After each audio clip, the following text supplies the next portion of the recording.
What is up, guys? Welcome to a brand new video. Today we're going to rank every single AD carry from best to worst, or 5 stars down to 1 star, based on how good they are winning games right now in 6.23. This is obviously my opinion, but I've tried to back it up with as much as possible. But let me know in the comments whether you prefer like this kind of star style ranking system or just a top 5, because I'm not really sure which is best or which you want to see. By the way, there are actually further changes on the PB at the moment. So the AD is up later. It stacks down to 8 from 10 now, and the duration is back up to 6 seconds. So if those buffs actually happen, it will make a lot of these are much stronger. My guess would be like Twitch, Ezreal, Lucian, Sivir, maybe even Miss Fortune that will get the most out of it. Anyway, let's start with the 5-star tier, the best of the best, right? You pick these every single game and you still do well overall. You don't really have any counters anymore. The first one is going to be Twitch, and you're going to get sick of me saying why he's so OP, but basically the Q duration being so long, it activates after just a second, and his W has the wave clear and better trading now. He is just much stronger in lane, I think, as long as he isn't focused, right? Like basically a stronger version of Jinx, actually. If you leave her alone, she's going to ruin you, focus her, and she can't really do very much. Same with Twitch. If he is top tier now, you just want to wait for these further buffs, and it's going to be RP and solo queue. Like, also, it is partly the support meta. Redemption, Janna as well, they're everywhere, right? And one weakness of Twitch is that he's vulnerable to being dove on, but not when they can keep you alive. We're looking at triple crit. Blade the Ruined King is now better as well, so you can maybe work that into a build, and you're trying to make teamfight impact as much as possible, really, with the long range and your autos. The other one in 5 stars is going to be Vayne, and she is like the anti-meta right now. She can outplay AD carries, and she preys on immobile ones, which are everywhere. She outplays assassins with stealth and condemn and a burst now from the crit build, and she also shreds tanks and bruises with silver bolts and crits. That basically covers the entire meta right now, and your lane phase isn't even as bad anymore, especially not with defensive supports helping her a lot. The fact that you can't actually counter her stealth is a massive problem now in fights, because she gets her juke, it lets her do a lot more damage and outplay people much easier. Crit build is still best, but I think Blade the Ruined King and Rage Blade is much better now, especially for Vayne as well. Like right now, your Q damage and Shiv and crit is just way too much to handle. The 4-star tier is still really strong, but they have some kind of weakness, like holds them back, I guess, or it's not just gonna hard carry as much as 5 stars would. Jhin is the first one. Crit build is better than everybody thinks. Like, I'm gonna keep saying this until people realize, honestly, Career is already back to spanking games with him, and now it's just kind of a matter of time till everywhere else plays him more again. Vayne is the reason he has been kept down a bit more than usual though, because that is a really bad matchup for him, but now she's actually banned most of the time. It sounds really odd, but if she wasn't banned as much, he wouldn't be 4 stars, to be honest. Early, you can still have a good lane phase. You're not still like quite as strong as you used to be, but mid game your ultimate does a lot of work, and now late game you have these crits. You're actually more well-rounded, but you're just not as super strong early into the game, I guess. The Essence Reaver crit build is one of the builds. You can even go 100% crit now as well, actually, because you're on a 4 auto rotation. 100% crit makes a lot more sense. Normally it's kind of overkill, really. You're auto attacking over and over with all this attack speed, so you don't really need 100% of the time to crit. But with Jhin, you only get 4 autos, so you do actually kind of want all 4 to crit. The other option is Ghost Spade into Rapid Fire Cannon Infinity Edge, and it seems really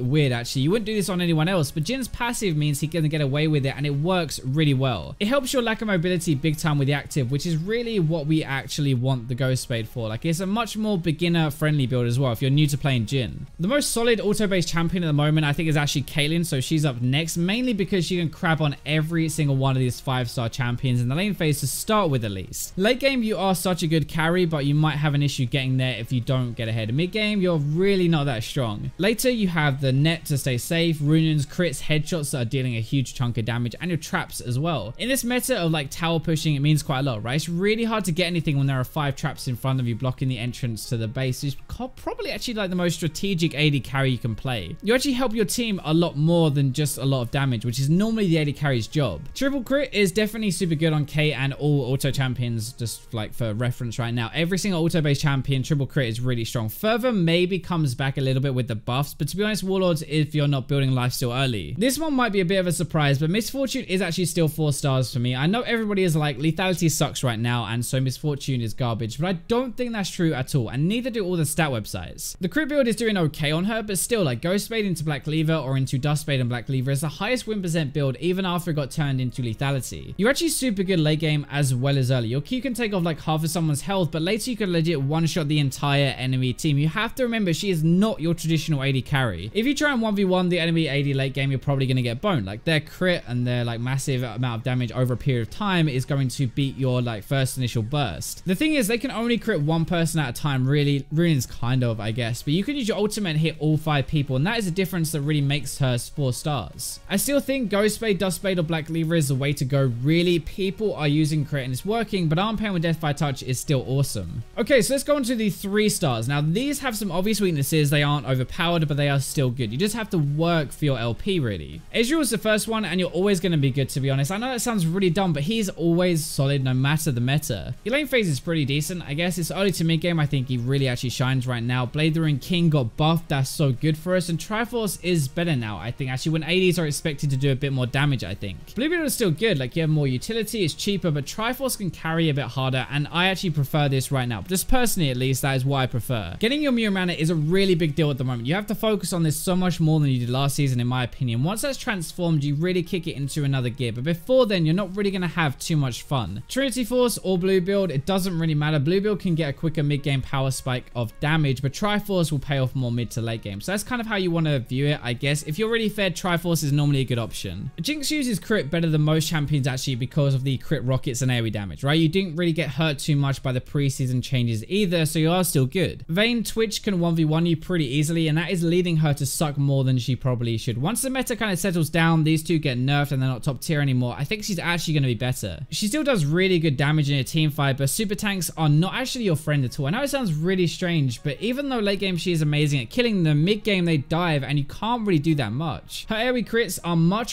better versus carry targets, and that was part of why she was overpowered at the end of season 6, I think. If you think about all the targets like Riven, for example, you're actually pretty good. You can stay away and you can just AoE crit rocket them. Triple crit is still going to be really good just because of runes and rockets. It's such an overpowered synergy, but hitting that issue where we can't really get arm pen for a while against big tanks is kind of hurting your win rate. Personally as well, I would consider going 18-0-12 for the lower flash and heal cooldown because you really need them for team fights with everyone trying to ram you. Okay, so Lucian is probably one of the few champions Fervor was actually a buff on. You stack it okay with your passive, it buffs your abilities plus your auto damage as well, so it's like a 2-in-1. The arm pen build is pretty dead, I think, but crit build still works well. Technically, you scale better into the late game now, but you're just a little bit weaker early. I think he is on the weaker end of champions you can play, but you have a lot of room to display your skill, which is why I'm going to put him here in my books at least. I know on stat websites right now, he looks really bad at the moment, but if you're a good Lucian, you can still carry games, and I think that is supposed to be what this video is all about. I would recommend personally going crit now with Fervor. It's a lot of damage. You won't do as much early in the lane phase anymore. Actually still okay with the AD from Essence Reaver, and then you scale into the game really well. You're going to have a little bit of an issue team fighting on him though, because you have short range and you are supposed to really use your dash aggressively, which isn't always the best idea against a massive tank or an assassin. Now I think actually Sivir is much better than people think, in my opinion, because of Fervor, so it gives her extra carry potential, kind of. She stays right at the back in her team fight. She kind of just presses W, it bounces to everybody, and the extra AD from Fervor is going to make your W hurt more, so you get like bigger crits and stuff. Utility AD carries aren't really as popular anymore, but she is still more of a hyper carry really than more than anything else. Like, she gets the crit she needs and then starts to take over the game and just ruins everybody, even from really far away. You're kind of safe versus assassins because 1, you can sit at the back of the fight, 2, you have a spell shield, 3, you're super fast. You're decent in the lane phase because she just auto pushes and stuff like that. You are really good with tanks though. This is something I don't often say, but your ultimate allows them access to the backline, which is really important. You kind of just press it and then you charge at people, and tanks can run to the target they want to. They can run past the enemy front line to the back line because they are so fast. Build wise, you do want to go Essence Reaver into triple crit still, so Essence Reaver, Phantom Dance, and Infinity as you just sit at the back, you watch your crit bounces take over the game. It is pretty straightforward. 2 stars can be decent in certain games, but probably are not the best if you want to pick them every single game because they have obvious counters or obvious weaknesses. Ashe can be really good if you use her arrow properly or pair her with some form of damage ideally. You kind of want the support to be chaining crowd control, pumping out damage with you, and then you can burst with them. You aren't going to do a ton of work really over a longer fight until you have enough items, but if your jungler comes down or you have something to combo with, your arrow is such a deadly tool. Only if you use it properly though. That is the problem right now. You have to actually use it properly, otherwise it's useless. You are weak versus assassins though, and you're not even the best versus huge beefy tanks either. Like, you can kite them, but you can't always kill them. In my opinion, Essence Reaver with Runans and Infinity Edge, etc. at the moment, you can go triple crit, but I think the way you win with her at the moment is with cooldown reduction and arrow after arrow after arrow.